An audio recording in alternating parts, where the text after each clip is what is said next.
पश्चिम मंडळ आपल्या भूमीवर ठाम आहे, दोघेही आपले पोषणकर्ते आपल्या भूमीवर ठाम आहे आणि म्हणून म्हटलं की काहीतरी मध्यम मार्ग निघाला पाहिजे. किती दिवस असं बसायचं आणि चर्चेसाठी मला वाटतं कुठेही मार्ग निघत असतो. चर्चा केल्याशिवाय कुठेही मार्ग निघत नाही आणि म्हणून मी त्यांना विनंती केलेली आहे की आपण आज आपण 5-7 लोकांचं शिष्टमंडळ तर फार नंतर उद्या त्याकडे मुंबईला जाऊन आपण मुख्यमंत्री सर्व वरिष्ठ अधिकारी आहेत, सगळे साधे सचिव आहेत, त्यांच्यासोबत आपण आपल्या मागणीच्या संदर्भामध्ये चर्चा करू, त्या विषयावर सविस्तर बोलू आणि त्यातून मला खात्री आहे की नक्की 100% त्याला मार्ग निघेल. आपल्याला जो अपेक्षित आहे ते उत्तरही ठरून त्या ठिकाणी मिळणार आहे. म्हणून आपण हे शिष्टमंडळ आपण ठरवावं. 5-7 लोक असतील, 10 लोक असतील की आपण त्याची नावं द्यावीत, त्यांना मुंबईला त्या ठिकाणी आपण पाठवावं आणि सरकारशी शासनाची चर्चा झाली तर मला वाटतं एका चर्चेत एवढा दुसऱ्या चर्चेत होईल, पण लवकर आपल्याला यातून मार्ग काढावा लागेल. कारण इतके दिवस उपोषणाला बसणं हे मला वाटतं अजिबात योग्य नाही, अजिबात योग्य नाही आणि शहराच्या दृष्टीने तब्येतीच्या दृष्टीने अतिशय घातक आहे.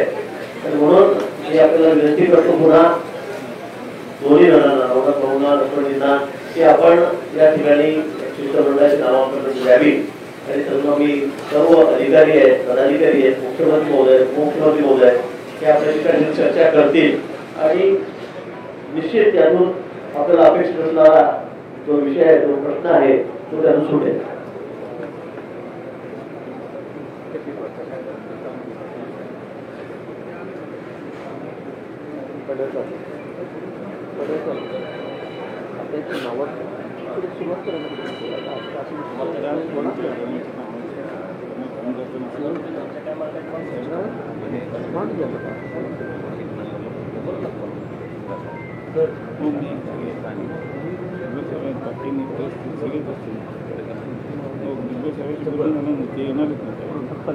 प्रोटोकॉल याच्यामध्ये काहीच नाही.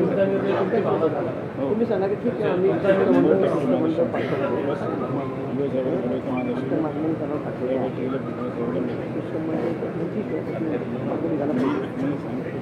मार्ग निघाले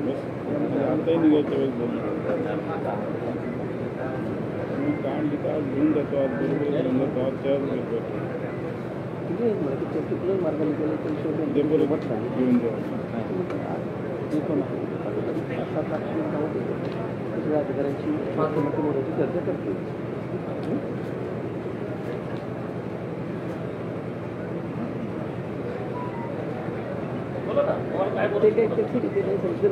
आमच्या मंडळाने सांगितलेलं आहे.